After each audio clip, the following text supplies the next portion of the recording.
श्री गणेशाय नमः। श्री हरि। श्री वामन पुराण। चौथा अध्याय। विजया की मौसी सती से दक्ष यज्ञ की वार्ता। सती का प्राण त्याग, शिव का क्रोध एवं उनके गणों द्वारा दक्ष यज्ञ का विध्वंस। पुलस्त्य जी बोले, देवऋषि, भगवान शिव इस प्रकार कपाली नाम से ख्यात हुए और इसी कारण वे दक्ष के द्वारा निमंत्रित नहीं हुए। प्रजापति दक्ष ने सती को अपनी पुत्री होने पर भी कपाली की पत्नी समझकर निमंत्रण के योग्य न मानकर उन्हें यज्ञ में नहीं बुलाया। इसी बीच देवी का दर्शन करने के लिए गौतम पुत्री जया सुंदर गुफा वाले पर्वत श्रेष्ठ मंदिर पर गई। जया को वहां अकेली आई देखकर सती बोली, जया सती बोली, विजय, जयंती और अपराजिता यहाँ क्यों नहीं आई? देवी के वचन को सुनकर विजया ने उन सती परमेश्वरी से कहा, अपने पति गौतम और माता अहिल्या के साथ वे मातामह के सत्र यज्ञ में निमंत्रित होकर चली गई है। वहां जाने के लिए उत्सुक मैं आपसे मिलने आई हूँ। क्या आप तथा भगवान शिव वहां नहीं जा रहे हैं? क्या पिताजी ने आपको नहीं बुलाया है अथवा आप वहां जाएंगी? सभी ऋषि, ऋषि पत्नी तथा देवगण वहां गए हैं। हे मातृवश मौसी, पत्नी के सहित शशांक भी उस यज्ञ में गए हैं। 14 लोकों के समस्त चराचर प्राणी उस यज्ञ में निमंत्रित हुए हैं। क्या आप निमंत्रित नहीं हैं? पुलस्त जी बोले, ब्रह्मन, नारद जी वज्रपात के समान जया की उस बात को सुनकर क्रोध एवं दुख से भरकर सती ने प्राण छोड़ दिए। सती को मरी हुई देखकर क्रोध एवं दुख से भरी जया आंसू बहाते हुए जोर जोर से विलाप करने लगी। रोने की करुण ध्वनि सुनकर शूलपाणी भगवान शिव, अरे क्या हुआ, क्या हुआ, ऐसा कहकर उसके पास गए। वहां पहुंचकर उन्होंने फरसे से कटी वृक्ष पर चढ़ी लता की तरह सती को भूमि पर मरी पड़ी देखा तो जया से पूछा, ये सती कटी लता की तरह भूमि पर क्यों पड़ी है? शिव के वचन को सुनकर जया बोली, हे त्रिलोकेश्वर, दक्ष के यज्ञ में अपने अपने पति के साथ बहनों का एवं इंद्र आदि देवों के साथ आदित्य आदि का निमंत्रण होकर उपस्थित होना सुनकर आंतरिक दुख की ज्वाला से दग्ध हो गई। इससे मेरी माता की बहन मात सती के प्राण निकल गए। पुलस्त जी ने कहा, जया के इस भयंकर अमंगल वचन को सुनकर शिव जी अत्यंत क्रुद्ध हो गए। उनके शरीर से सहसा अग्नि की तेज ज्वालाएं निकलने लगी। मुने, इसके बाद क्रोध के कारण त्रिनेत्र भगवान शिव के शरीर के लोमों से सिंह के समान मुख वाले वीरभद्र आदि बहुत से रुद्रगण उत्पन्न हो गए। अपने गणों से घिरे भगवान शिव मंदर पर्वत से हिमालय पर गए और वहां से कनखल चले गए, जहां दक्ष यज्ञ कर रहे थे। उसके बाद सभी गणों में अग्रणी महाबली वीरभद्र शूल धारण किए पश्चिमोत्तर वाव्य दिशा में चले गए। महामुने क्रोध से गदा लेकर जया पूर्व दक्षिण दिशा अग्निकोण में खड़ी हो गई और मध्य में क्रोध से भरे त्रिशूल लिए शंकर खड़े हो गए। सिंहवदन वीरभद्र को देखकर इंद्र आदि देवता, ऋषि, यक्ष और एवं गंधर्व लोग सोचने लगे कि यह क्या है। तदंतर द्वारपाल धर्म धनुष एवं सर्प के समान बाणों को लेकर वीरभद्र की ओर दौड़े। सहसा धर्म को आता हुआ देखकर गणेश्वर एक हाथ में अग्नि के सदृश त्रिशूल, दूसरे हाथ में धनुष, तीसरे हाथ में बाण और चौथे हाथ में गदा लेकर उनकी ओर दौड़ पड़े। इसके बाद धर्मराज ने चतुर्भुज गणेश्वर को देख और नाना प्रकार के अस्त्र शस्त्रों से सज्जित हो तथा 8 भुजाओं को धारण कर उनका सामना किया और गणों के स्वामी वीरभद्र पर प्रहार करने की इच्छा से वे अपने हाथ में ढाल, तलवार, गदा, भाला, फरसा, अंकुश, धनुष एवं बाण लेकर खड़े हो गए। गणेश्वर वीरभद्र भी अत्यंत क्रुद्ध होकर धर्म को मारने के लिए वर्षाकालिक मेघ के समान उनके ऊपर तीक्ष्ण बाणों की वर्षा करने लगे। मुने धनुष को लिए रुधिर से लथपथ अतएव लाल शरीर वाले वे दोनों महात्मा पलाश पुष्प के समान दिखने लगे। मुनिराज उसके बाद श्रेष्ठ शस्त्रास्त्रों के कारण वीरभद्र से पराजित होकर धर्मराज खिन्न होकर पीछे हट गए। इधर वीरभद्र यज्ञशाला में घुस गए। मुने गणेश्वर वीरभद्र को यज्ञ मंडप में घुसते देखकर सहसा सभी देवता अस्त्र शस्त्र लेकर उठ खड़े हुए। महाभाग 8 वसु अत्यंत दारुण, नवों ग्रह इंद्र आदि दिक्पाल, द्वादश आदित्य, एकादश रुद्र, विश्वे देव, आद्यगण, सिद्ध, गंधर्व, पनग, यक्ष, किम पुरुष, महाबाहु, विहंगम, चक्रधर, विवस्वत वंशीय प्रसिद्ध राजा धर्म कीर्ति, इंद्रवंशीय महाबाहु उग्र बलशाली राजा भोज कीर्ति, दैत्य दानव तथा वहां आए हुए अन्य सभी लोग आयुध लेकर रुद्र वीरभद्र की ओर दौड़ पड़े। धनुष बाण धारण किए गणों ने उन देवताओं के आते ही उन पर वेग पूर्वक शास्त्रों द्वारा आक्रमण कर दिया। इधर देवताओं ने भी वीरभद्र के ऊपर अतुलनीय बाणों की वर्षा की। गणनायक वीरभद्र ने देवताओं के अस्त्रों को छिन्न भिन्न कर डाला। महात्मा वीरभद्र द्वारा विविध बाणों और अस्त्रों से आहत होकर देवता आदि रणभूमि से भाग चले। तब गणपति वीरभद्र सुविस्तृत यज्ञ के मध्य में प्रविष्ट हुए, जहाँ मुनिगण यज्ञ कुंड में हवि की आहुति दे रहे थे। तब वे महर्षि सिंहमुख वीरभद्र को देखकर भय से हवन छोड़कर विष्णु की शरण में चले गए। चक्रधारी विष्णु ने भयभीत महर्षियों को दुखी देखकर डरो मत ऐसा कहकर अपने श्रेष्ठ अस्त्र लेकर खड़े हो गए और अपने शांग्र धनुष को चढ़ाकर वीरभद्र के ऊपर शरीर को विदीर्ण करने वाले अग्नि शिखा के तुल्य बाणों की वर्षा करने लगे। पर श्री हरि के वे अमोघ सफल बाण वीरभद्र के शरीर पर पहुंचकर भी पृथ्वी पर ऐसे यूं ही व्यर्थ होकर गिर पड़े जैसे कि याचक नास्तिक के पास से विफल निराश होकर लौट जाते हैं। अपने अव्यर्थ बाणों को व्यर्थ होते देखकर भगवान विष्णु पुनः वीरभद्र को दिव्य अस्त्रों से ढक देने के लिए तैयार हो गए। वासुदेव के द्वारा प्रयुक्त उन बाणों को गणेश्वर वीरभद्र ने शूल, गदा और बाणों से रोककर विफल कर दिया। भगवान विष्णु ने अपने अस्त्रों को नष्ट होते देखकर उस पर कुमोद की गदा फेंकी, किंतु वीरभद्र ने उसे भी अपने त्रिशूल से काटकर पृथ्वी पर गिरा दिया। हलायुद्ध ने वीरभद्र की ओर मूसल और हल फेंका, जिसे वीरभद्र ने गदा से निवारित कर दिया। गदा के सहित मूसल और हल को नष्ट हुआ देखकर गरुड़ ध्वज विष्णु ने क्रोध से वीरभद्र के ऊपर सुदर्शन चक्र चला दिया। गणेश्वर वीरभद्र ने सैकड़ों सूर्य के सदृश सुदर्शन चक्र को अपनी ओर आते देखा तो शूल को छोड़कर चक्र को वह ऐसे निगल लिया जैसे मीन शरीरधारी विष्णु मधु दैत्य को निगल गए थे। वीरभद्र द्वारा चक्र के निगल लिए जाने पर विष्णु के सुंदर काले नेत्र क्रोध से लाल हो गए। वे उसके निकट पहुंचे गए और उसे वेग से उठा लिया और पृथ्वी पर फटक कर उसे पीसने लगे।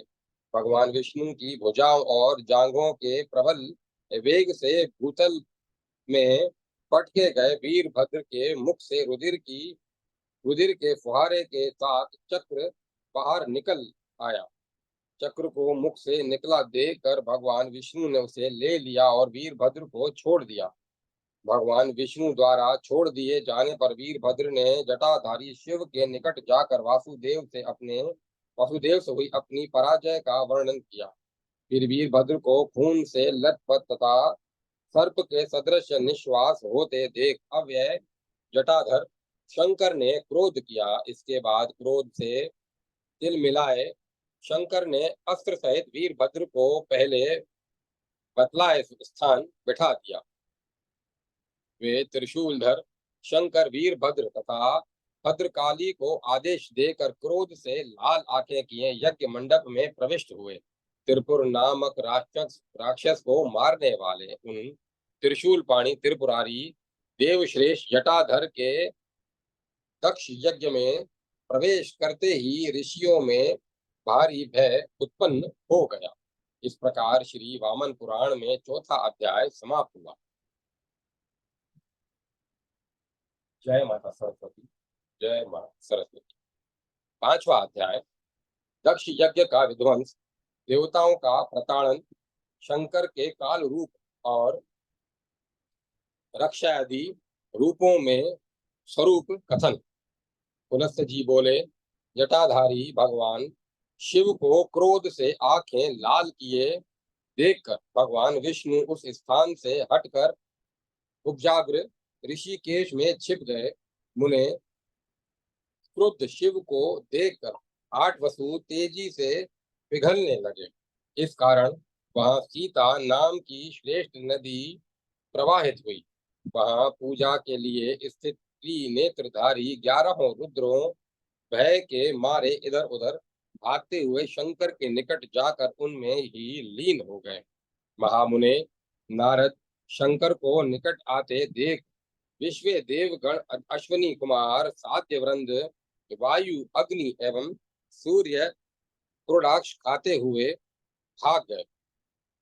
फिर तो ताराओं के साथ चंद्रमा रात्रि को प्रकाशित करते हुए आकाश में ऊपर जाकर अपने स्थान पर स्थित हो गए। इधर कश्यप आदि ऋषि शतरुद्रीय मंत्र का जप करते हुए अंजलि में पुष्प लेकर विनीत भाव से खड़े हो गए। इंद्रादि सभी देवताओं से अधिक बली रुद्र को देखकर दक्ष पत्नी अत्यंत दीन होकर बार बार करुण विलाप करने लगी।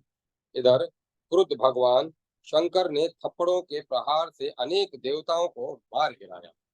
मुने शंकर ने इसी प्रकार कुछ देवताओं को पैरों के प्रहार से, कुछ को त्रिशूल से और कुछ को अपने तृतीय नेत्र की अग्नि द्वारा नष्ट कर दिया। इसके बाद देवों एवं असुरों का संहार करते हुए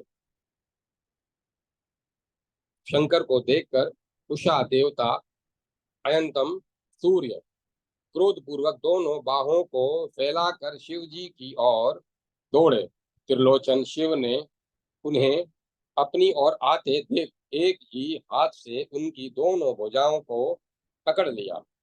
शिव द्वारा सूर्य के पकड़ी गई दोनों भुजाओं की उंगलियों से चारों ओर रक्त की धारा प्रवाहित होने लगी। फिर भगवान शिव दिवाकर सूर्य देव को अत्यंत वेग से ऐसे घुमाने लगे जैसे सिंह हिरण शावक को घुमाता दौड़ता है।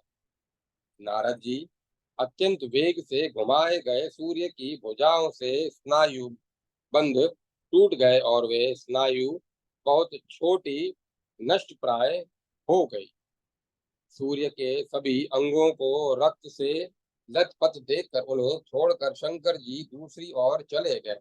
उसी समय हंसते हुए एवं दांत दिखलाते हुए कुशा देवता 12 आदित्यों में से एक सूर्य कहने लगे, ओ कपालिन, आओ इधर आओ। इस पर क्रुद्ध रुद्र ने वेग पूर्वक मुक्के से मारकर कुशा के दांतों को धरती पर गिरा दिया। इस प्रकार दांत टूटने एवं रक्त रक्त रक्त के लथपथ होकर रक्त से लथपथ होकर कुशा देवता वज्र से नष्ट हुए पर्वत के समान बेहोश होकर पृथ्वी पर गिर पड़े। इस प्रकार गिरे हुए कुशा को रुधिर से लथपथ देखकर भग देवता तृतीय सूर्य भेद भयंकर नेत्रों से शिव जी को देखने लगे। इससे क्रुद्ध त्रिपुरांतक शिव ने सभी देवताओं को शुद्ध करते हुए हथेली से पीटकर भग की दोनों आंखें पृथ्वी पर गिरा दी। हथेली से पीटकर भग की दोनों आंखें पृथ्वी पर गिरा दी। फिर क्या था, सभी दसों सूर्य इंद्र को आगे कर मरुदगण तथा अग्नियों के साथ भय से दसों दिशाओं में भाग गए। मुने देवताओं के चले जाने पर प्रहलाद आदि दैत्य महेश्वर को प्रणाम कर अंजलि बांध कर खड़े हो गए।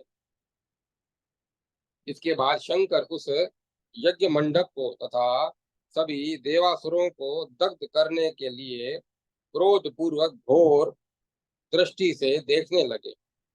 इधर दूसरे वीर महादेव को देखकर भय से जहां तहां छिप गए। कुछ लोग प्रणाम करने लगे, कुछ भाग गए और कुछ तो भय से ही सीधे यमपुरी पहुंच गए। फिर भगवान शिव ने अपने तीनों नेत्रों से तीनों अग्नियों आवानीय, ग्राहपत्य और शालग्नियों को देखा। उनके देखते ही वे अग्नियां क्षण भर में नष्ट हो गईं। उनके नष्ट होने पर यज्ञ भी मृग का शरीर धारण कर आकाश में दक्षिणा के साथ तीव्र गति से भाग गए। काल रूपी वेगवान भगवान शिव धनुष को झुकाकर उस पर पाशुपत बाण संधान कर उस मृग के पीछे दौड़े और आधे रूप से तो यज्ञशाला में स्थित हुए, जिनका नाम जटाधर पड़ा। इधर आधे दूसरे रूप से वे आकाश में स्थित होकर काल कहलाए। नारद जी बोले, मुने, आपने आकाश में स्थित शिव को काल रूपी कहा है। आप उनके संपूर्ण स्वरूप और लक्षणों की भी व्याख्या कर दें। पुलस्त्य जी ने कहा, मुनिवर, मैं त्रिपुर को मारने वाले काल रूपी उन शंकर के स्वरूप को, वास्तविक रूप को बतलाता हूँ।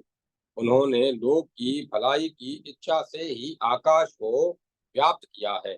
संपूर्ण अश्वनी तथा भरणी नक्षत्र एवं कृतिका के एक चरण से युक्त भौम का क्षेत्र मेष राशि ही काल रूपी महादेव का सिर कही गई।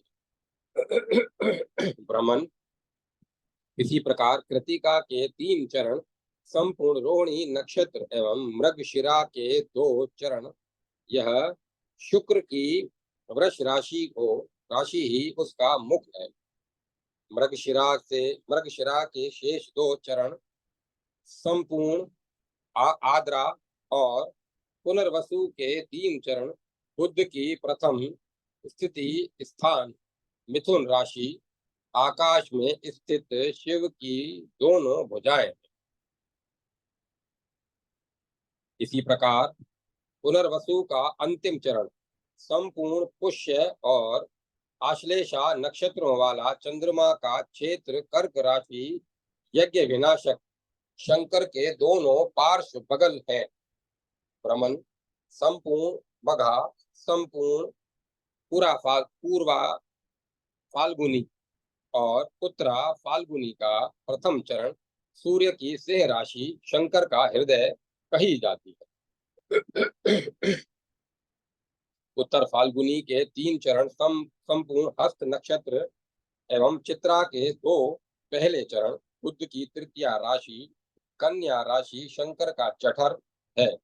चित्रा के शेष 2 चरण, स्वाति के चारों चरण एवं विशाखा के 3 चरणों से युक्त शुक्र का दूसरा क्षेत्र तुला राशि महादेव की नाभि है।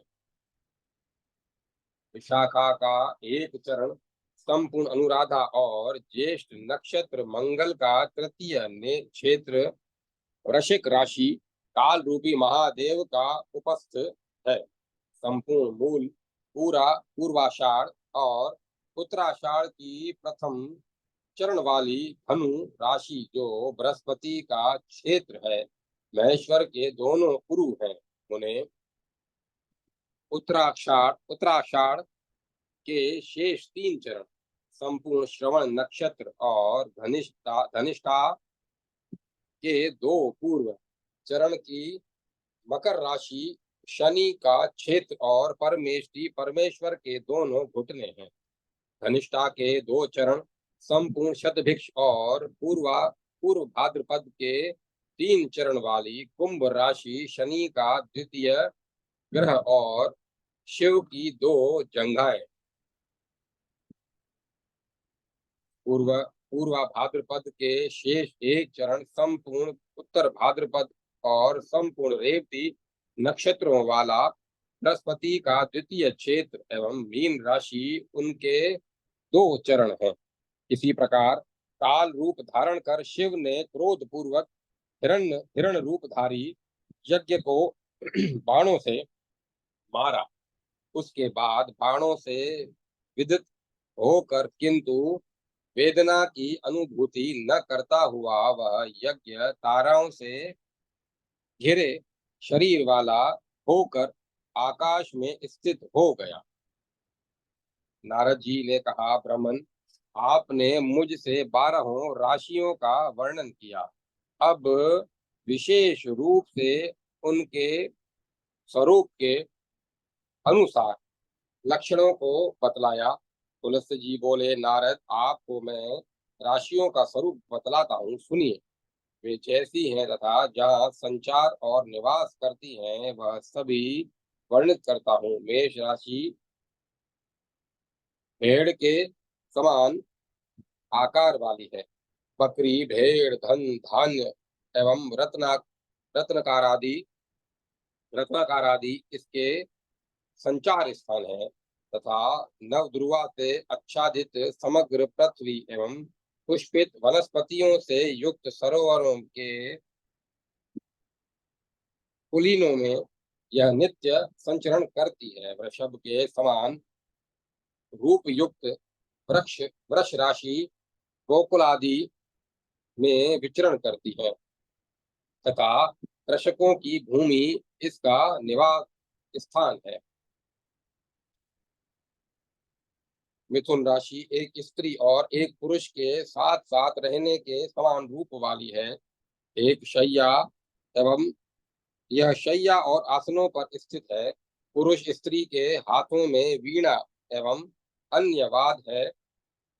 इस राशि का संचरण गाने वालों, नाचने वालों और शिल्पियों में होता है। इस दिव्य स्वभाव राशि को मिथुन कहते हैं। इस राशि का निवास क्रीड़ा स्थल एवं विहार भूमियों में होता है। कर्क राशि केकड़े के रूप के समान रूप वाली है और एवं जल में रहने वाली है। जल से पूर्ण क्यारी और नदी तीर अथवा बालू का ये एवं एकांत भूमि इसके रहने के स्थान है। सिंह राशि का निवास वन, पर्वत, दुर्गम स्थान, कंदरा, व्याधों के स्थान, गुफा का आदि होता है। कन्या राशि अन्न एवं दीपक हाथ में लिए हुए है तथा नौका पर आरूढ़ है। यह स्त्रियों के रति स्थान और सरपत, कंडा आदि में विचरण करती है। नारद तुला राशि हाथ में तुला लिए हुए पुरुष के रूप में गलियों और बाजारों में विचरण करती है तथा नगरों, मार्गों एवं भवनों में निवास करती है। वृश्चिक राशि का आकार बिच्छू जैसा है। यह गड्ढे एवं वाल्मीकि आदि में विचरण करती है। यह विष, गोबर, कीट एवं पत्थर आदि में भी निवास करती है। धनु राशि की जंगा घोड़े के समान है। यह ज्योति स्वरूप एवं धनुष लिए है। यह घुड़सवारी, वीरता के कार्य एवं अस्त्र शस्त्रों का ज्ञाता तथा शूर है। गज एवं रथ आदि के एवं रथ आदि में इसका निवास होता है। ब्रह्मन मकर राशि का मुख मृग के मुख सदृश एवं कंधे वृष के कंधों के तुल्य तथा नेत्र हाथी के नेत्र के समान है। यह राशि नदी में विचरण करती तथा समुद्र में विश्राम करती है। कुंभ राशि रिक्त घड़े को कंधे पर लिए जल से भीगे पुरुष के समान है। इसका संचार स्थान भूत ग्रह एवं सुरालय मदशाला है। मीन राशि यह दो मीन राशि दो संयुक्त मछलियों के आकार वाली है। यह तीर्थ स्थान एवं समुद्र देश में संचरण करती है। इसका निवास पवित्र देशों देव मंदिरों एवं ब्राह्मणों के घरों में होता है। महामुने, मैंने आपको मेषादि राशियों का लक्षण बतलाया। अब आप इस प्राचीन रहस्य को किसी अपात्र से न बतलाइएगा। देवर्षि भगवान शिव ने जिस प्रकार यज्ञ को प्रमथित किया उसका मैंने आपसे वर्णन कर दिया। इस प्रकार मैंने आपको श्रेयस्कर परम पवित्र पापहारी एवं कल्याणकारी अत्यंत पुराना पुराण आख्यान सुनाया। इस प्रकार श्री वामन पुराण में 5वां अध्याय समाप्त हुआ। जय माता सरस्वती। जय माता सरस्वती। छठा अध्याय नर नारायण की उत्पत्ति, तपश्चर्या, बद्री का आश्रम की वसंत की शोभा, काम दाह और काम की अनंतता का वर्णन। पुलस्त जी बोले, मुने, ब्रह्मा जी के हृदय से जो दिव्य देहधारी धर्म प्रकट हुआ था उसने दक्ष की पुत्री मूर्ति नाम की भार्या से हरि, कृष्ण, नर और नारायण नामक 4 पुत्रों को उत्पन्न किया।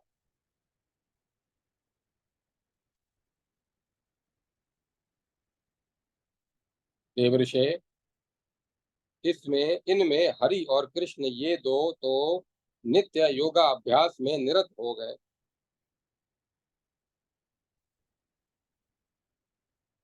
और पुरातन ऋषि शांतमना नर तथा नारायण संसार के कल्याण के लिए हिमालय पर्वत पर जाकर बद्रिकाश्रम तीर्थ में गंगा के निर्मल तट पर ब्रह्म का नाम ओमकार का जप करते हुए तप करने लगे। ब्रह्मन, नर नारायण की दुष्कर तपस्या से सारा स्थावर जगम जगमात्मक यह जगत परितप्त हो गया। इससे इंद्र विशुद्ध हो उठे। उन दोनों की तपस्या से अत्यंत व्याग्र इंद्र ने उन्हें मोहित करने के लिए रंभा आदि श्रेष्ठ अप्सराओं को उनके विशाल आश्रम में भेजा। कामदेव के आयुधों में अशोक आम्रादि की मंजरियां विशेष प्रभावक हैं। उन्हें तथा अपने सहयोगी वसंत ऋतु को साथ लेकर वह भी उस आश्रम में गया। अब वे वसंत कामदेव तथा श्रेष्ठ अप्सराएं वे ये सब बद्रिक आश्रम में जाकर निर्बाध पीड़ा करने लगे। तब वसंत ऋतु के आ जाने पर अग्नि शिखा के सदृश कांति वाले पलाश पत्रहीन होकर रात दिन पृथ्वी की शोभा बढ़ाते हुए सुशोभित होने लगे। मुने, वसंत रूपी सिंह मानो पलाश पुष्प रूपी नखों से शिशिर रूपी गजराज को विदीर्ण कर वहां अपना साम्राज्य जमा चुका था। वह सोचने लगा, मैंने अपने तेज से शीत समूह रूपी हाथी को जीत लिया है और वह कुंद कुंद की कलियों के बहाने इस उसका उपहास भी करने लगा है। इधर स्वर्ण के अलंकारों से पंडित राजकुमारों के समान पुष्पित कचनार कमलतास के वन सुशोभित होने लगे। जैसे राजपुत्रों के पीछे उनके द्वारा सम्मानित सेवक खड़े हो रहते हैं, वैसे ही उन वर्णित वनों के पीछे पीछे कदम्ब वृक्ष सुशोभित हो रहे थे। इसी प्रकार लाल अशोक आदि के समूह भी सहसा पुष्पित एवं उद्भासित हो सुशोभित होने लगे। लगता था मानो ऋतुराज वसंत के अनुयायी युद्ध के में रक्त से लथपथ हो रहे हों। धनु घने वन में पीले रंग के हिरण इस प्रकार सुशोभित हो रहे थे जिस प्रकार सुभद्र के आने से सज्जन आनंद से पुलकित होकर सुशोभित होते हैं। नदी के तटों पर अपनी मंजरियों के द्वारा वेतस ऐसे सुशोभित हो रहे थे मानो वे उंगलियों के द्वारा यह कहना चाहते हों कि हमारे सदृश अन्य कौन वृक्ष है। देवऋषि जो दिव्य पतली एवं यौवन से भरी वसंत लक्ष्मी उस बद्रिकाश्रम के में प्रकट हुई थी उसके मानो रक्ताशोक ही हाथ पलाश ही चरण नीला शोक केश पाश विकसित कमल ही मुख तथा और नील कमल ही नेत्र थे। उसके बिल्व फल मानो स्तन कुंद पुष्प दंत मंजिर हाथ दोपहरिया फूल अधर सिंधुवार नख नर कोयल की काकली होली स्वर अंकोल वस्त्र मयूर यूथ आभूषण सारस नुपुर स्वरूप और आश्रम के शिखर करधनी थे। उनके उसके मत हंस गति पुत्र जीव उधर्व वस्त्र और भ्रमर मानो रोमवली रूप में विराजित थे। तब नारायण ने आश्रम की अद्भुत रमणीयता देखकर सभी दिशाओं की ओर देखा और फिर कामदेव को भी देखा। नारद जी ने कहा, ब्रह्मर्षि जिसे अव्यय जगन्नाथ नारायण ने बद्रिकाश्रम में देखा था वह अनग काम कौन है। पुलस्त जी ने कहा, यह कंदर्प हर्ष का पुत्र है, इसे ही काम कहा जाता है। शंकर की नेत्राग्नि द्वारा भस्म होकर वह अनग हो गया। नारद जी ने पूछा, पुलस्त जी आप यह बतलाएं कि देवादिदेव शंकर ने कामदेव को किस कारण से भस्म किया। पुलस्त जी ने कहा, ब्रह्मन तक्ष पुत्री सती के प्राण त्याग करने पर शिव जी दक्ष यज्ञ का ध्वंस कर जहां तहां विचरण करने लगे।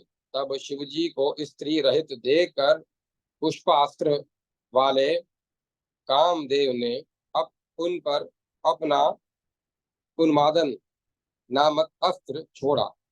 इस उन्मादन बाण से आहत होकर शिव जी भी उन्मत्त होकर वनों और सरोवरों में घूमने लगे। देवऋषि बाणविद्ध गज के समान उन्माद से व्यथित महादेव सती का स्मरण करते हुए बड़े अशांत हो रहे थे। उन्हें चैन नहीं था। मुने इसके बाद शिव जी यमुना नदी में कूद पड़े। उनके जल में निमज्जन करने से उस नदी का जल काला हो गया। उस समय से कालिंदी नाम का जल भृंग और अंजन के सदृश कृष्ण वर्ण का हो गया एवं यह पवित्र तीर्थों वाली नदी पृथ्वी के केशपाश के सदृश प्रवाहित होने लगी। इसके बाद पवित्र नदियों सरोवरों तथा नदों रमणीय नदी तटों व्यापियों कमल वनों पर्वतों मनोहर काननों तथा पर्वत श्रृंगों पर स्वेच्छा पूर्वक विचरण करते हुए भगवान शिव कहीं भी शांति को नहीं प्राप्त कर सकते। देवऋषि वे कभी गाते कभी रोते और कभी कृष्णांगी सुंदरी सती का ध्यान करते। ध्यान करके कभी सोते और कभी स्वप्न देखने लगते। स्वप्न काल में सती को देखकर वे इस प्रकार कहते, निर्दय रुको, हे मूढ़, मुझे क्यों छोड़ रही हो? हे अनंदिनी अनिंदिते, हे मुग्धे, तुम्हारे विरह में मैं कामाग्नि से दग्ध हो रहा हूँ। हे सती, क्या तुम वस्तुतः क्रुद्ध हो? सुंदरी, क्रोध मत करो, मैं तुम्हारे चरणों में अवनत होकर प्रणाम करता हूँ। तुम्हें मेरे साथ बात तो करनी ही चाहिए।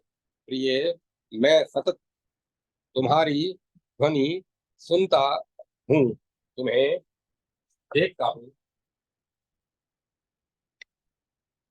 तुम्हारा स्पर्श करता हूँ, तुम्हारी वंदना करता हूँ और तुम्हारा परिसंग करता हूँ। तुम मुझसे बात क्यों नहीं कर रही हो? बाले, विलाप करने वाले व्यक्ति को देखकर किसे दया नहीं उत्पन्न होती? विशेषतः अपने पति को विलाप करता देखकर तो किसे दया नहीं आती। निश्चय ही तुम अति निर्दयी हो।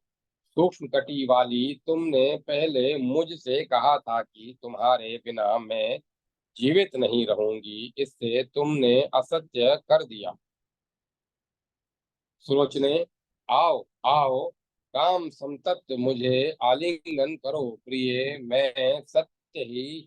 मैं सत्य की शपथ खाता हूँ कि अन्य किसी प्रकार मेरा ताप नहीं शांत होगा।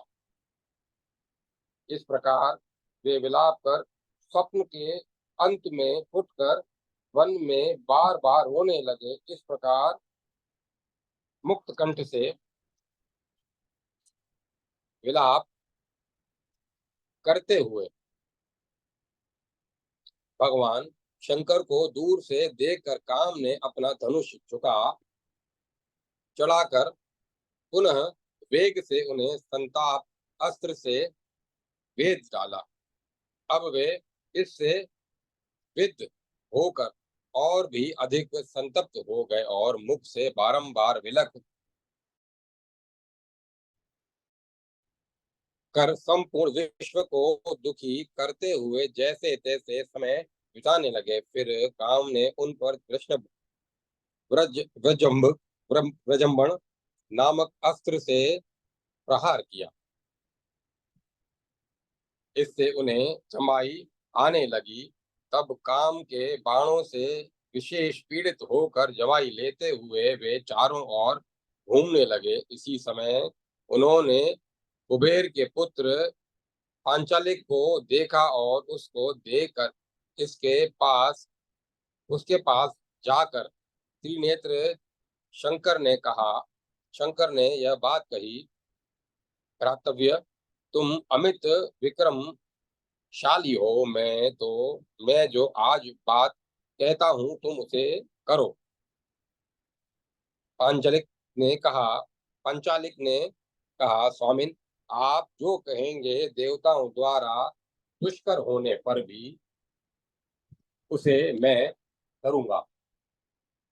हे अतुल बलशाली शिव, आप आज्ञा करें। ईश, मैं आपका श्रद्धालु भक्त एवं दास हूं।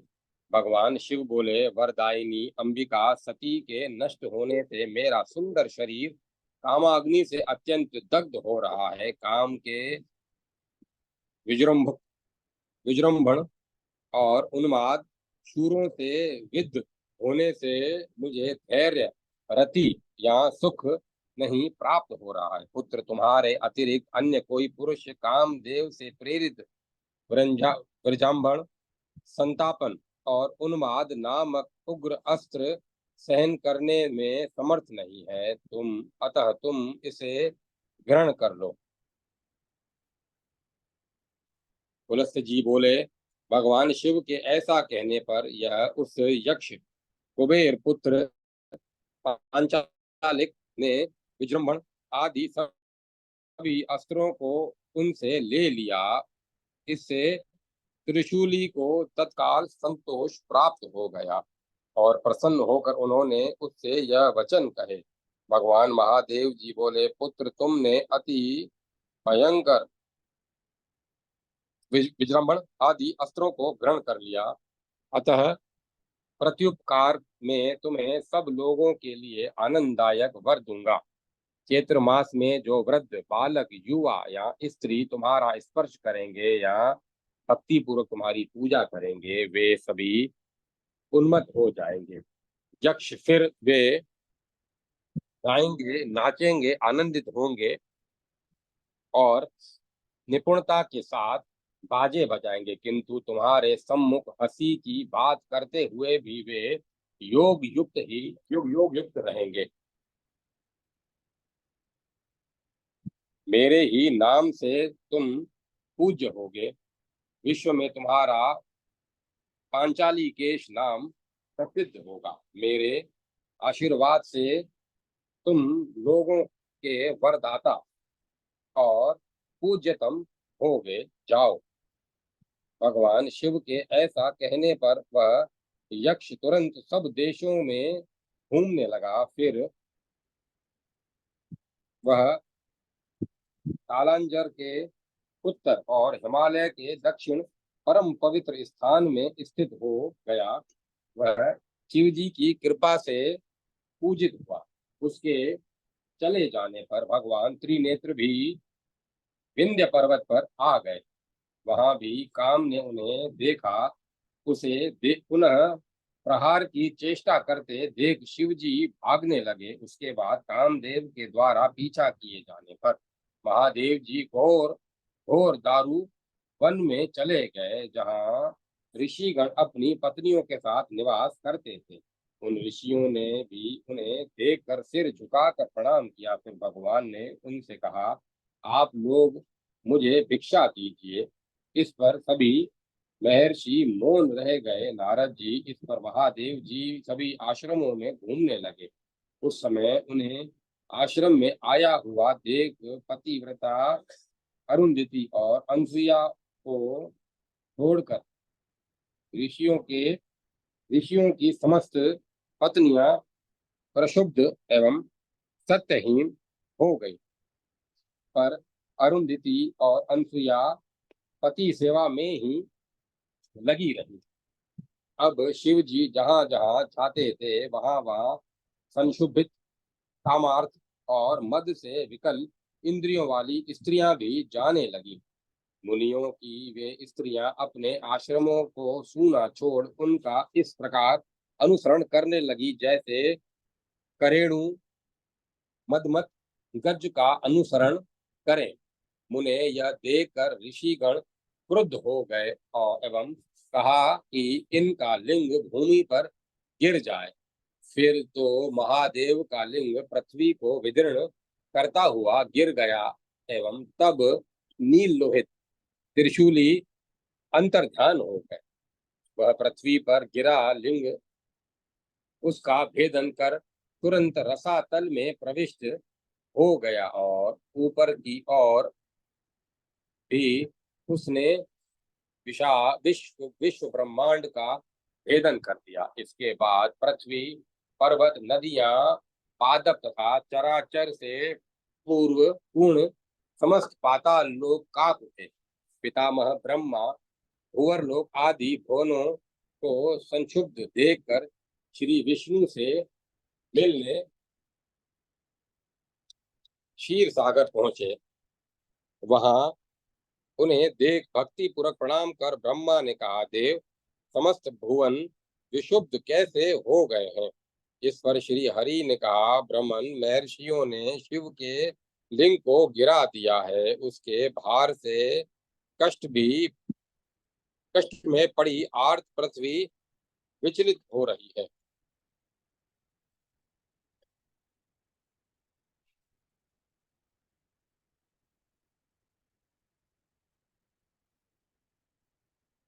इसके बाद ब्रह्मा जी उस अद्भुत बात को सुनकर, देवेश, हम लोग वहां चलें, ऐसा बार बार कहने लगे। फिर ब्रह्मा और जगतपति विष्णु वहां पहुंचे, जहां शंकर का लिंग गिरा था।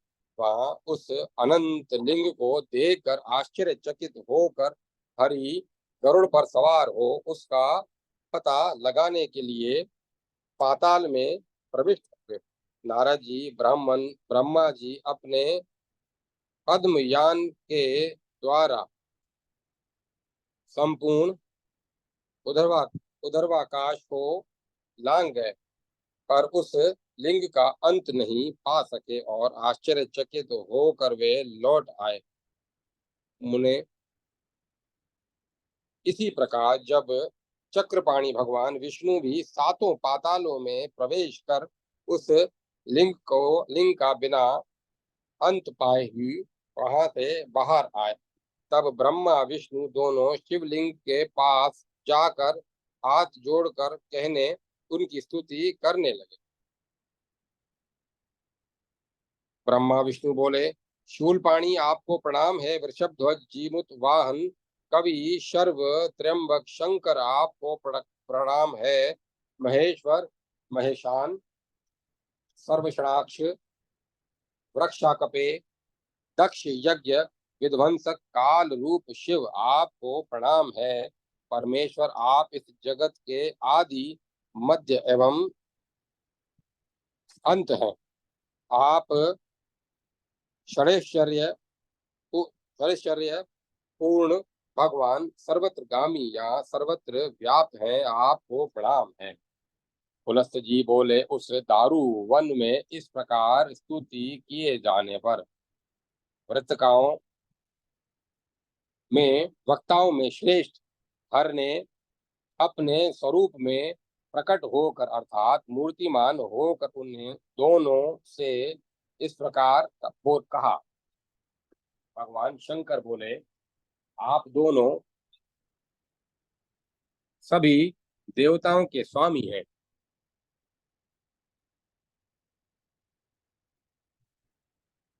आप लोग चलते आप लोग चलते चलते थकते हुए तथा कामाग्नि से दग्ध और मुझ सब प्रकार से अस्वस्थ व्यक्ति की क्यों स्तुति कर रहे हैं। इस पर भक्त ब्रह्मा विष्णु दोनों बोले, शिव जी, पृथ्वी पर आपका जो यह लिंग गिराया गया है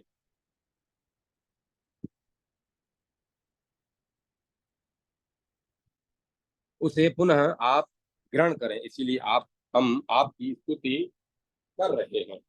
शिव जी ने कहा, श्रेष्ठ देवों, यदि सभी देवता मेरे लिंग की पूजा करना स्वीकार करें तभी मैं इसे पुनः ग्रहण करूंगा, अन्यथा किसी प्रकार भी इसे नहीं धारण करूंगा। तब भगवान विष्णु बोले, ऐसा ही होगा। फिर ब्रह्मा ने स्वयं उस स्वर्ण के सदृश पिंगल लिंग को ग्रहण किया। तब भगवान ने चारों वर्णों को हर लिंग की अर्चना कर हर लिंग की अर्चना का अधिकारी बनाया। उनके मुख्य शास्त्र नाना प्रकार के वचनों से प्रख्यात है।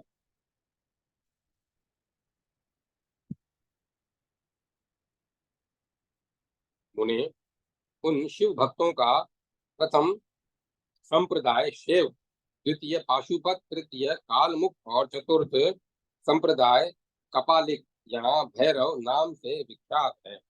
महर्षि वशिष्ठ के प्रिय पुत्र शक्ति ऋषि स्वयं शिव थे। उनके एक शिष्य गोपायन नाम से प्रसिद्ध हुए। उन्होंने शिव संप्रदाय को दूर तक फैलाया।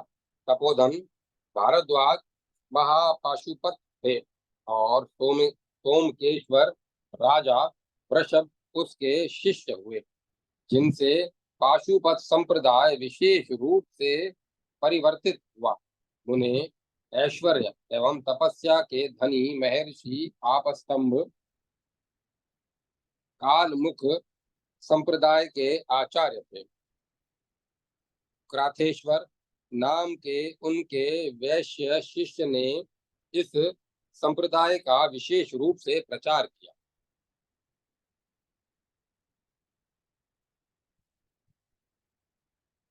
महाव्रती साक्षात कुबेर प्रथम कपालिक या भैरव संप्रदाय के आचार्य हुए थे। शूद्र जाति के महातपस्वी कर्णोधर नामक उनके एक प्रसिद्ध शिष्य हुए। उन्होंने इस मत का विशेष प्रचार किया। इस प्रकार ब्रह्मा जी शिव की उपासना के लिए 4 संप्रदायों का विधान कर ब्रह्मलोक को चले गए। ब्रह्मा जी के जाने पर महादेव ने उस लिंग को अपसंहर्त लिंग प्रतिष्ठापित कर विचरण करने लगे। यहाँ भी शिव जी को घूमते देख पुष्प धनुष कामदेव पुनः उनके सामने सहसा बहुत निकट आकर उन्हें संतापन बाण से भेदने को उद्यत हुआ। तब उसे इस प्रकार सामने खड़ा देखकर शिव जी ने उस कामदेव को सिर से चरण तक क्रोध भरी दृष्टि से देखा। ब्रह्मन वह कामदेव अत्यंत तेजस्वी था, फिर भी भगवान द्वारा इस प्रकार दृष्ट होने पर वह पैर से लेकर कटी पर्यंत दग्ध हो गया।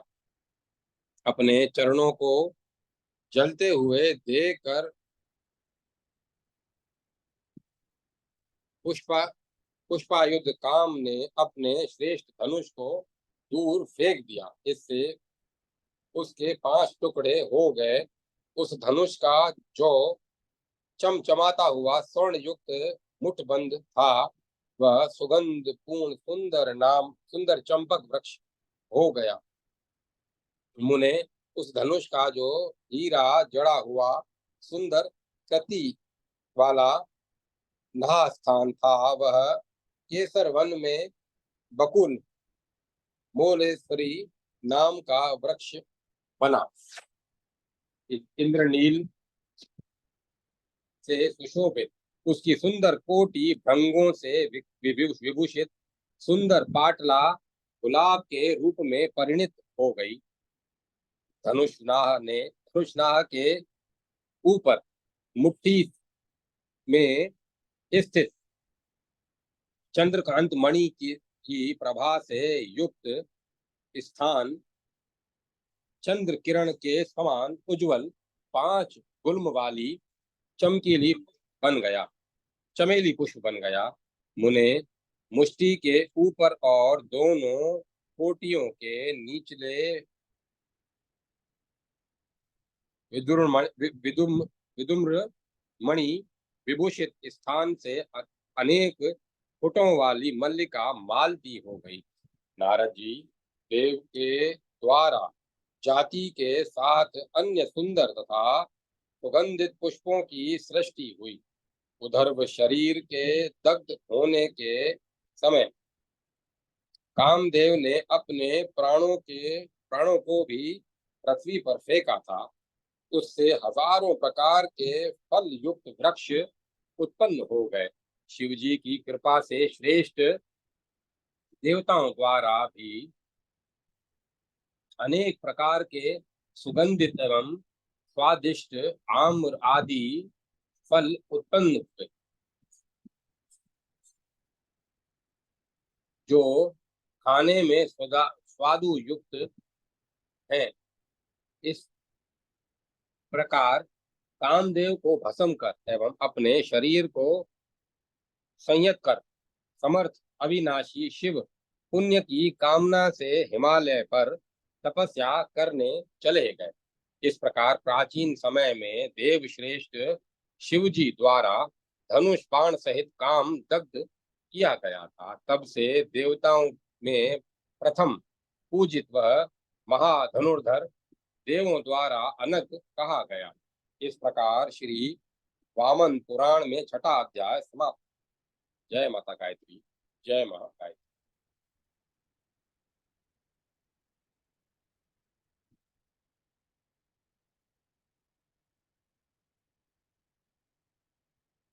7वां अध्याय उर्वशी की उत्पत्ति कथा, प्रहलाद प्रसंग, नर नारायण से संवाद, युद्धोपक्रम।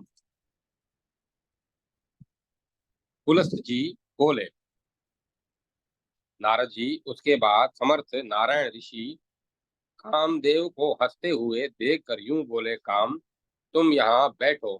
काम उनकी उस अशुद्धता, अस्थिरता को देखकर चकित हो गया। महामुने, वसंत को भी उस समय बड़ी चिंता हुई। फिर अप्सराओं की ओर देखकर स्वागत के द्वारा उनकी पूजा कर भगवान नारायण ने वसंत से कहा, आओ बैठो। इसके उसके पश्चात भगवान नारायण मुनि ने हंसकर एक फूल से भरी मंजरी ली और अपने ऊरू पर एक स्वर्ण अंग वाली तरुणी का चित्र लिखकर उसकी सजीव रचना कर दी। नारायण की जांग से उत्पन्न उस सर्वांग सुंदरी को देखकर कामदेव मन में सोचने लगा, क्या यह सुंदरी मेरी पत्नी रति है? इसकी वैसी ही सुंदर आंखें वो हैं एवं कुटिल हल्के हैं। उसका इसका वैसा ही मुखमंडल, वैसी सुंदर नासिका, वैसा वंश और वैसा ही उसका अधरोष्ठ भी सुंदर है। इसे देखने से तृप्ति नहीं होती। रति के समान ही मनोहर तथा अत्यंत मग्न चूचक वाले स्थूल मांसल स्तन दो सज्जन पुरुषों के सदृश परस्पर मिले हैं। इस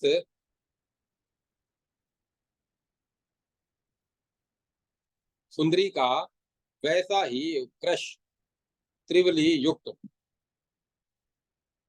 कोमल तथा रोम वाली रोम वली वाला उदर भी सुशोभित हो रहा है। उदर पर नीचे से ऊपर की ओर स्तन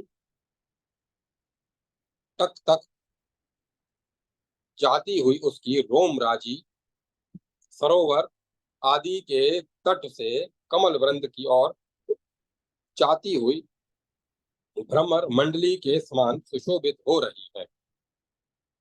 इसका करधनी से मंडित स्थूल जगन प्रदेश क्षीर सागर के मंथन के समय से वासुकी नाग से वेष्टित मंदर पर्वत के समान सुशोभित हो रहा है। कदली स्तन के समान उदर्व मूल पुरुओं वाली, कमल के केसर के समान गौर वर्ण की यह सुंदरी है। उस इसके दोनों घुटने गुड़ गुल्फ रोम रहित सुंदर जंघा तथा अनतक के समान कांति वाले दोनों पैर अत्यंत सुशोभित हो रहे हैं। मुने, इस प्रकार उस सुंदरी के विषय में सोचते हुए तब यह कामदेव स्वयं में कामातुर हो गया, तो फिर अन्य पुरुषों की तो बात ही क्या है। नारद जी, तब वसंत भी उस उर्वशी को देखकर सोचने लगा कि यह क्या यह राजा काम की राजधानी ही स्वयं आकर उपस्थित हो गई है, अथवा रात्रि का अंत होने पर सूर्य की किरणों के ताप के भय से स्वयं चंद्रिका की शरण में आ गई है। इस प्रकार सोचते हुए अप्सराओं को रोककर वसंत मुनि के सदृश ध्यानस्थ हो गया। महामुने, इसके बाद शुभ व्रत नारायण मुनि ने कामादि सभी को चकित देखकर हंसते हुए कहा, हे काम, हे अप्सराओं, हे वसंत, यह अप्सरा मेरी जंगा से उत्पन्न हुई है। इसे तुम लोग देवलोक में ले जाओ और इंद्र को दे दो। इनके ऐसा कहने पर वे सभी भय से कांपते हुए उर्वशी को लेकर स्वर्ग में चले गए और उस रूप यौवनशालिनी अप्सरा को इंद्र को दे दिया। महामुने, उन कामादि ने इंद्र से उन दोनों धर्म के पुत्रों नर नारायण के चरित्र को कहा, जिससे इंद्र को बड़ा विस्मय हुआ। नर और नारायण के इस चरित्र की चर्चा आगे सर्वत्र बढ़ती गई और तथा वह पाताल, मृत्यु लोक एवं सभी दिशाओं में व्याप्त हो। मुने, एक बार की बात है, जब भयंकर हिरण्यकश्यपु मारा गया, तब प्रहलाद नामक दानव रक्त गद्दी पर राजगद्दी पर बैठा। देवता और ब्राह्मणों का पूजक था। उसके शासन काल में पृथ्वी पर राजा लोग विधि पूर्वक यज्ञानुष्ठान करते थे। ब्राह्मण लोग तपस्या, धर्म कार्य और तीर्थ यात्रा, वैश्य लोग पशुपालन तथा शूद्र लोग सबकी सेवा प्रेम से करते थे। मुने, इस प्रकार चारों वर्ण अपने आश्रम में स्थित रहकर धर्म कार्यों में लगे रहते थे। इससे भी अपने कर्म में संलग्न हो गए। उसी समय ब्राह्मणों में श्रेष्ठ भार्गव वंशी महातपस्वी च्यवन नामक ऋषि नर्मदा के नकुलेश्वर तीर्थ में स्नान करने गए। वहां वे महादेव का दर्शन कर नदी में स्नान करने के लिए उतरे। जल में उतरते ही ऋषि को एक भूत के सांप ने पकड़ लिया। उस सांप द्वारा पकड़े जाने पर ऋषि ने अपने मन में विष्णु भगवान का स्मरण किया। कमल नयन भगवान श्री हरि को स्मरण करने पर वह महान सर्प विषहीन हो गया। फिर उस भयंकर विष रहित सर्प ने च्यवन मुनि को रसातल में ले जाकर छोड़ दिया। सर्प ने भार्गव श्रेष्ठ च्यवन को मुक्त कर दिया। फिर वे नाग कन्याओं से पूजित होते हुए चारों ओर विचरण करने लगे। वहां घूमते हुए वे दानवों के विशाल नगर में प्रविष्ट हुए। इसके बाद श्रेष्ठ दैत्यों द्वारा पूजित प्रहलाद ने उन्हें देखा। महातेजस्वी प्रहलाद ने भृगुपुत्र की यथा योग्य पूजा की। पूजा के बाद उनके बैठने पर प्रहलाद ने उनसे उनके आगमन का कारण पूछा। उन्होंने कहा, महाराज, आप में आज मैं महाफलदायक महातीर्थ में स्नान एवं नकुलेश्वर का दर्शन करने आया था। वहां नदी में उतरते ही एक नाग ने मुझे बलात् पकड़ लिया। वहीं मुझे पाताल में लाया और मैंने यहाँ आपको भी देखा। च्यवन की इस बात को सुनकर सुंदर वचन बोलने वाले दैत्यों के ईश्वर प्रहलाद ने धर्म संयुक्त यह वाक्य कहा। प्रहलाद ने पूछा, भगवान, कृपा करके मुझे बतलाइए कि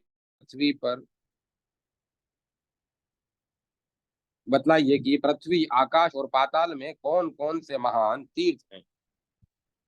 प्रहलाद के वचन सुनकर च्यवन जी ने कहा, महाबाहो, पृथ्वी में नैमिषारण्य तीर्थ, अंतरिक्ष में पुष्कर और पाताल में चक्र तीर्थ प्रसिद्ध है।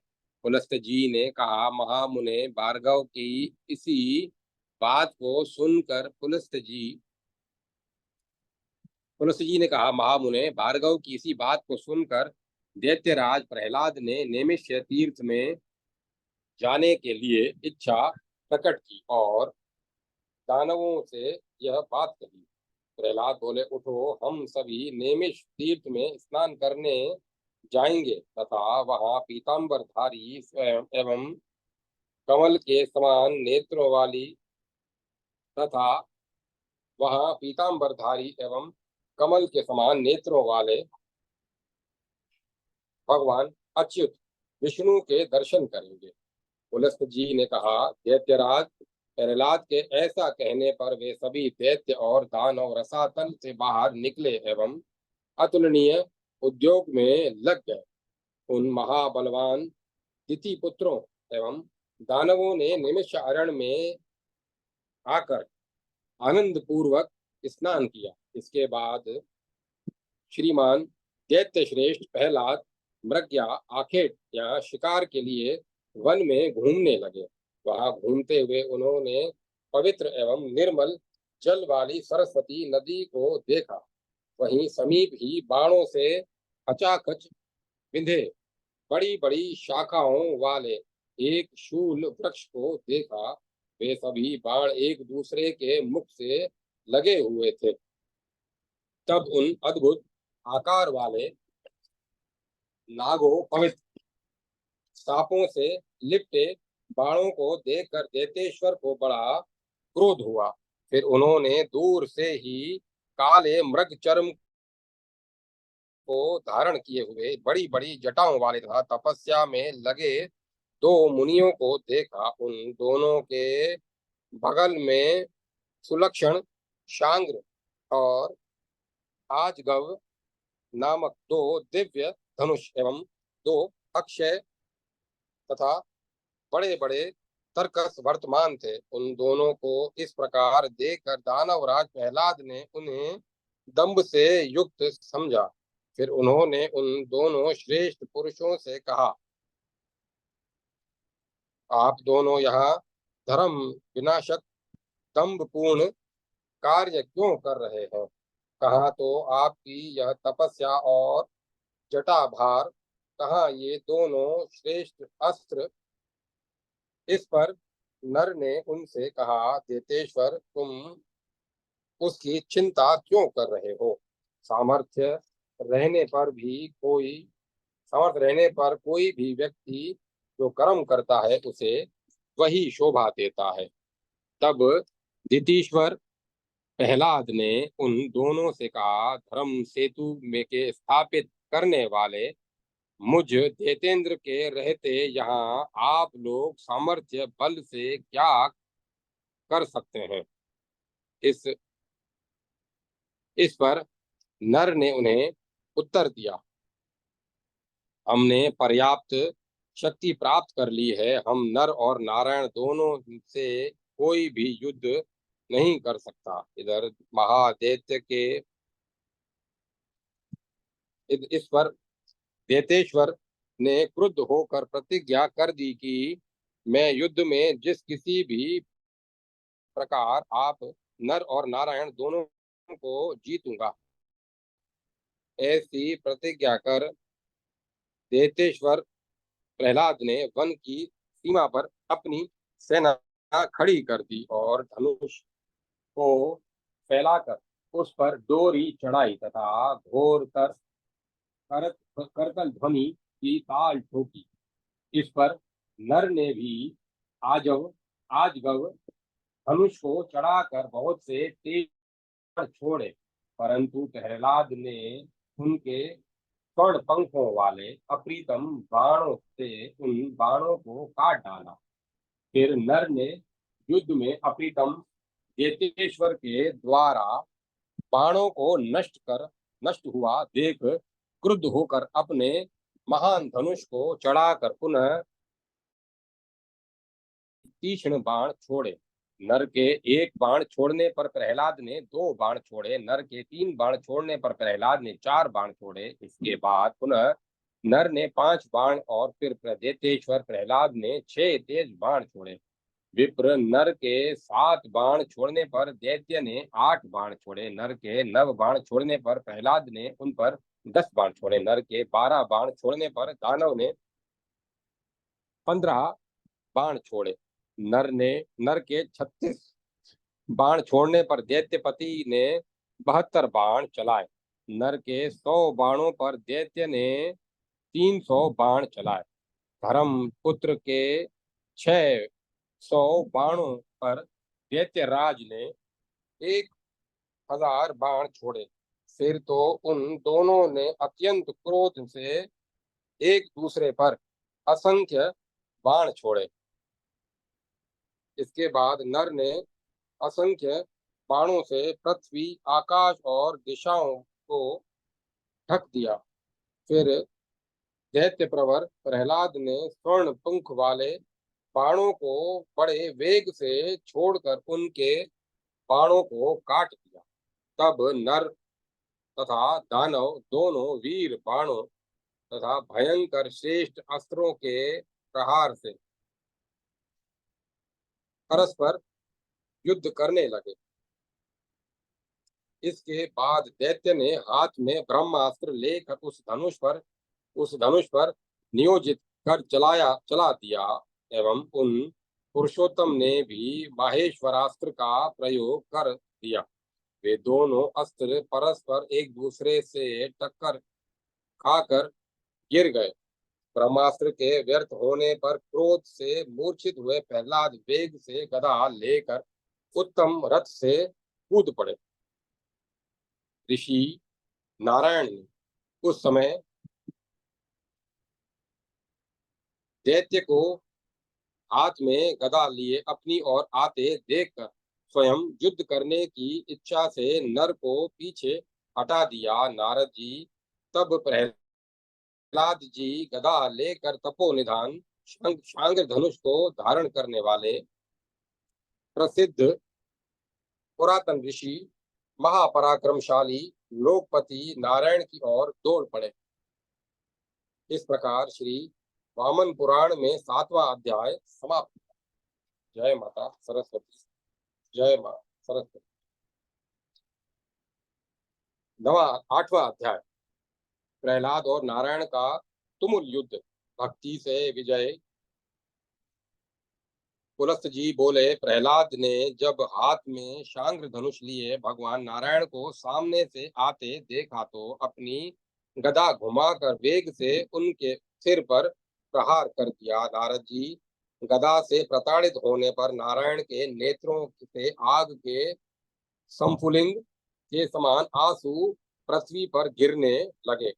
ब्राह्मण पर्वत की चोटी पर गिरकर जैसे वज्र टूट जाता है, उसी प्रकार दानव द्वारा नारायण के सिर पर चलाई गई वह गदा भी सैकड़ों टुकड़े हो गई। इसके बाद शीघ्रता पूर्वक लौटकर वीर देतेंद्र ने रथ पर आरूढ़ हो धनुष लेकर अपनी तर्कस से बाण निकाल लिया। फिर क्रोधांध प्रहलाद ने शीघ्रता से धनुष को चढ़ाकर ग्रंद्र के पंख वाले अनेक बाणों को नारायण की ओर चलाया। नारायण ने भी बड़ी शीघ्रता से अपनी ओर आ रहे अर्धचंद्र तुल्य बाणों को अपने बाणों से काट डाला और कुछ दूसरे बाणों से प्रहलाद को विद्ध कर दिया। तब दैत्य ने नारायण को और नारायण ने दैत्य को एक दूसरे को मर्मभेदी एवं सीधे चलने वाले बाणों से भेद दिया। मुने उस समय शीघ्रता पूर्वक हो रहे इस कुशल युक्त विचित्र एवं सुंदर युद्ध को देखने की इच्छा वाले देवताओं का समूह आकाश में एकत्रित हो गया।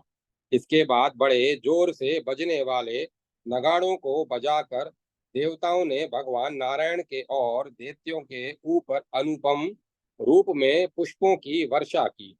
फिर उन दोनों धनुर्धारियों ने आकाश में स्थित देवताओं के सामने दर्शकों को आनंद देने वाला दिलचस्प अनूठा युद्ध किया। उस समय उन दोनों ने बाणों की वृष्टि से आकाश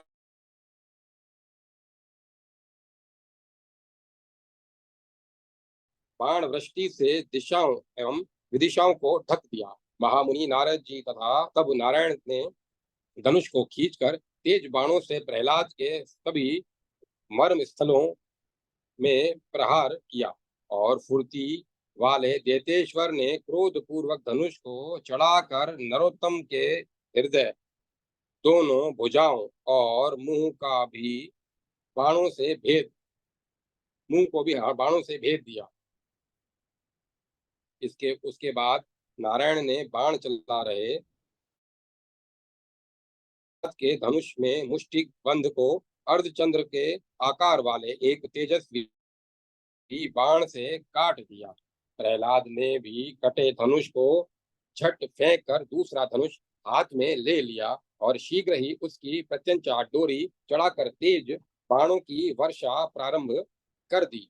पर उसके उन शरों को भी नारायण ने बाणों से काट कर निवारित कर दिया और उन पुरुषोत्तम ने तीक्ष्ण बाणों से उसके धनुष को भी काट डाला। नारद जी, एक धनुष के छिन्न होने पर दैत्यराज ने बारंबार दूसरा धनुष ग्रहण किया, किंतु नारायण ने लिए हुए उन धनुषों को भी तुरंत काट कर गिरा दिया। फिर धनुषों के कट जाने पर दैत्यपति प्रहलाद ने एक भयंकर मजबूत और लोह हाथ से बने परिघ नामक अस्त्र को उठा लिया। उसे लेकर वे दानव प्रहलाद चारों ओर घूमने लगे। उस घुमाए हुए प्रहलाद ने चारों ओर घुमाने लगे। उस घुमाए जाते हुए परिघ को भी महामुनि नारायण ने बाण से काट दिया। उसके कट जाने पर श्रीमान धनुजेश्वर प्रहलाद ने पुनः एक मुदगर को वेग से घुमाकर उसे नारायण के ऊपर फेंका। नारद जी उस आते हुए मुदगर को भी बलवान नारायण ने 10 बाणों से 10 भागों में काट दिया। वह नष्ट होकर पृथ्वी पर गिर पड़ा। प्रहलाद ने मुदगर से विफल हो जाने पर पाश नामक अस्त्र लेकर बड़े जोर से नर के बड़े भाई नारायण के ऊपर चला दिया, पर उन्होंने उसे भी काट डाला। पाश के नष्ट हो जाने पर दैत्य ने तेज शक्ति को फेंकी, पर बलवान महातपा नारायण ने उसे भी अपनी शुभ्र के द्वारा काट डाला। नारद जी, उन सभी अस्त्रों के नष्ट हो जाने पर प्रहलाद दूसरे विशाल धनुष को लेकर बाणों की वर्षा करने लगे। तब परम तपस्वी जगत गुरु नारायण देव ने प्रहलाद के हृदय में नाराज से प्रहार किया। नारद जी, अद्भुत पराक्रमी नारायण के प्रहार से प्रहलाद का हृदय बिंद गया। फलतः वे बेहोश होकर रथ के पिछले भाग में गिर पड़े। सारथी उन्हें वहां से हटाकर दूर ले गया। बहुत देर के बाद जब उन्हें चेतना प्राप्त हुई, होश आया, तब वे पुनः सुदृढ़ धनुष लेकर नर नारायण से युद्ध करने लगे। संग्राम भूमि में आ गए युद्ध करने के लिए संग्राम भूमि में आ गए। उन्हें आया देख नारायण ने कहा, दैत्येंद्र, अब हम कल प्रातः युद्ध करेंगे, तुम भी जाओ, इस समय अपना नित्य कर्म करो। अद्भुत पराक्रमी श्री नारायण के ऐसा कहने पर प्रहलाद नैमिषारण्य चले गए और वहां अपने नित्य कर्म संपन्न किए। नारद जी, इस प्रकार भगवान नारायण एवं दानवेंद्र प्रहलाद दोनों में युद्ध चलता रहा। रात्रि में प्रहलाद यह विचार किया करते थे कि मैं युद्ध में इन दो दम्भ करने वाले ऋषियों को कैसे जीतूंगा। नारद जी, इस प्रकार भगवान नारायण के साथ 1000 दिव्य वर्षों तक युद्ध किया, परंतु वे उन्हें नारायण को जीत न पाए। फिर 1000 दिव्य वर्षों के बीत जाने पर भी पुरुषोत्तम नारायण को न जीत सकने पर प्रहलाद ने वैकुंठ में जाकर पवित्र वस्त्रधारी भगवान विष्णु से कहा, देवेश, मैं सरलता से साध्य नारायण को आज तक क्यों न जीत पाया, आप मुझे इसका कारण बतलाएं। इस पर पित वस्त्रधारी भगवान विष्णु बोले, प्रहलाद, महाबाहु धर्म पुत्र नारायण तुम्हारे द्वारा दुर्जय है। वे ब्रह्मांड ब्राह्मणों में श्रेष्ठ ऋषि परम ज्ञानी है। वे सभी देवताओं एवं अनुराधा वे सभी देवताओं एवं अप्सराओं से भी युद्ध में नहीं जीते जा सकते। प्रहलाद ने कहा, देव, यदि वे साध्य देव नारायण युद्ध भूमि में मुझसे जीते नहीं जा सकते तो मैंने जो प्रतिज्ञा की है उसका क्या होगा? वह तो मिथ्या हो जाएगी। देवेश, मुझ जैसा व्यक्ति हीन प्रतिज्ञ होकर कैसे जीवित रह सकेगा? इसलिए हे विष्णु, अब मैं आपके सामने अपने शरीर की शुद्धि करूंगा। पुलस्त जी बोले, भगवान से ऐसा कहकर दानवेश्वर प्रहलाद सिर से पैर तक स्नान कर वहां बैठ गए और ब्रह्म गायत्री का जप करने लगे। उसके बाद पीतांबरधारी विष्णु ने प्रहलाद से कहा, हाँ, तुम जाओ, तुम उन्हें भक्ति से जीत सकोगे, युद्ध से कदापि नहीं। प्रहलाद जी बोले, देवादिदेव सुवर्त, आपकी कृपा से मैंने तीनों लोकों को तथा इंद्र को भी जीत लिया है। इन धर्म पुत्रों को नहीं, इन धर्म पुत्रों की बात ही क्या है?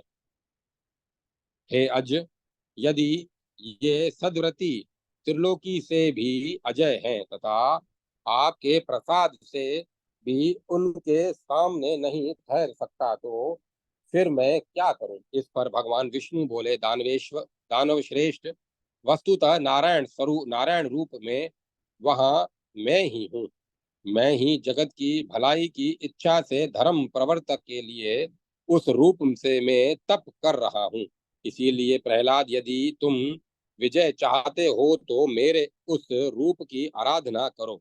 तुम नारायण को भक्ति द्वारा ही पराजित कर सकोगे। इसीलिए धर्मपुत्र नारायण की आराधना करो। इसी अर्थ में वे सुसाध्य हैं। पुलस्त जी बोले, मुने, भगवान विष्णु के ऐसा कहने पर प्रहलाद प्रसन्न हो गए। उन्होंने फिर अंधक को बुलाकर इस प्रकार कहा। प्रहलाद जी बोले, अंधक, तुम दैत्यों और दानवों का प्रतिपालन करो। महाबाहो, मैं यह राज्य छोड़ रहा हूँ, ग्रहण करो। इस प्रकार कहने पर जब हिरण्याक्ष के पुत्र ने राज्य को स्वीकार कर लिया, प्रहलाद पवित्र बद्री का आश्रम चले गए। वहां उन्होंने भगवान नारायण तथा नर को देखकर हाथ जोड़कर उनके चरणों में प्रणाम किया। महातेजस्वी भगवान नारायण ने उनसे कहा, महासुर, मुझे बिना जीते ही अब तुम क्यों प्रणाम कर रहे हो? प्रहलाद बोले, प्रभु, आपको भला कौन जीत सकता है? आपसे बढ़कर कौन हो सकता है? आप ही अनंत नारायण पीतांबरधारी जनार्दन, आप ही कमल नयन सांग्र धनुषधारी विष्णु हैं। आप अव्यय महेश्वर तथा शाश्वत परम पुरुषोत्तम हैं। योगी जन आपका ही ध्यान करते हैं, विद्वान पुरुष आपकी ही पूजा करते हैं, वेदज्ञ आपके नाम का जप करते हैं तथा याज्ञिक जन आपका यजन करते हैं। आप ही अच्युत ऋषिकेश चक्रपाणी धराधर महामत्स्य है गिर्व तथा श्रेष्ठ कश्यप कुरुम अवतारी है। आप हिरणाक्ष दैत्य का वध करने वाले ऐश्वर्य युक्त और भगवान आदि वराह हैं। आप ही मेरे पिता को मारने वाले भगवान नरसिंह हैं। आप ही ब्रह्मा, शिव, इंद्र, अग्नि, यम, वरुण और वायु हैं। हे स्वामिन, हे खगेंद्र केतु गरुड़ध्वज, आप सूर्य चंद्र तथा स्थावर और जगम के आदि हैं। पृथ्वी, अग्नि, आकाश और जल आप ही हैं। सहस्त्रों रूपों से आपने समस्त जगत को व्याप्त किया है। माधव, आपको कौन जीत सकेगा? जगत गुरु ऋषिकेश, आप भक्ति से ही संतुष्ट हो सकते हैं। हे सर्वगत, हे अविनाशिन, आप दूसरे किसी भी अन्य प्रकार से नहीं जीते जा। श्री भगवान बोले, सुवर्त, दैत्य तुम्हारी इस स्तुति से मैं अत्यंत संतुष्ट हूँ। दैत्य अनन्य भक्ति से तुमने मुझे जीत लिया है। प्रहलाद, पराजित पुरुष विजेता को दंड के रूप में कुछ देता है, परंतु मैं तुम्हारे दंड के बदले तुम्हें वर दूंगा। तुम इच्छित वर मांगो। प्रहलाद जी बोले, हे नारायण, मैं आपसे वर मांग रहा हूँ, आप इसे देने की कृपा करें। हे जगन्नाथ, आपके तथा नर के साथ युद्ध में मेरे शरीर, मन और वाणी से जो भी पाप हुआ हो वह सब नष्ट हो जाए। आप मुझे यही वर दीजिए। नारायण ने कहा, दैत्येंद्र, ऐसा ही होगा, तुम्हारे पाप नष्ट हो जाएंगे। तुम्हारे पाप नष्ट हो जाएं। अब प्रहलाद, तुम दूसरा एक वर और मांग लो, मैं उसे भी तुम्हें दूंगा। प्रहलाद बोले, हे भगवान, मेरी जो भी बुद्धि हो वह आपसे ही संबद्ध हो, वह देवपूगी रहे। मेरी बुद्धि आपका ही ध्यान करे और आपके चिंतन में लगी रहे।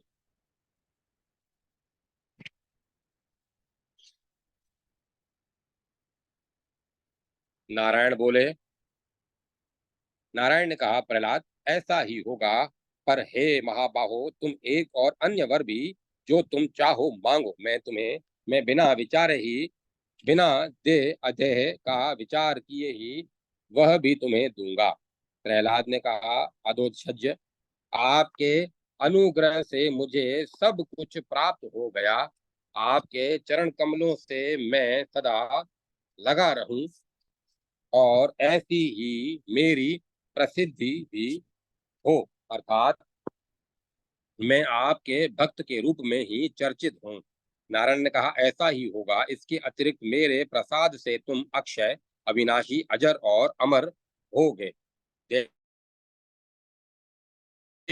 अब तुम अपने घर जाओ और सदा धर्म कार्य में रत रहो। मुझ में मन लगाए रखने से तुम्हें कर्म बंधन नहीं होगा। अन्य दैत्यों पर शासन करते हुए तुम शाश्वत सदा बने रहने वाले राज्य का पालन करो। दैत्य, अपनी जाति के अनुकूल श्रेष्ठ धर्मों का अनुष्ठान करो। पुलस्त जी बोले, लोकनाथ के ऐसा कहने पर प्रहलाद ने भगवान से कहा, जगत गुरु, अब मैं छोड़े हुए राज्य को कैसे ग्रहण करूं। इस पर भगवान ने उनसे कहा, तुम अपने घर जाओ और तथा दैत्यों एवं दानवों को कल्याणकारी बातों का उपदेश करो। नारायण के ऐसा कहने पर वे दैत्य नायक प्रहलाद परमेश्वर को प्रणाम कर प्रसन्नता पूर्वक अपने नगर निवास स्थान गए। नारद जी, अंधक तथा दानवों ने प्रहलाद को का सम्मान किया और उन्हें राज्य स्वीकार करने के लिए अनुमोदित किया, किंतु उन्होंने राज्य स्वीकार नहीं किया। देतेश्वर, प्रहलाद राज्य को छोड़ अपने उपदेशों से दानव श्रेष्ठों को शुभ मार्ग में नियोजित तथा भगवान नारायण का ध्यान और स्मरण करते हुए योग के द्वारा शुद्ध शरीर होकर विराजित हुए। नारद जी, इस प्रकार पहले पुरुषोत्तम नारायण द्वारा पराजित दानवेंद्र प्रहलाद राज्य छोड़कर भगवान नारायण के ध्यान में लीन होकर शांत एवं सुस्थिर हुए थे। इस प्रकार श्री वामन पुराण में 8वां अध्याय समाप्त हुआ। जय माता सरस्वती। जय माता सरस्वती।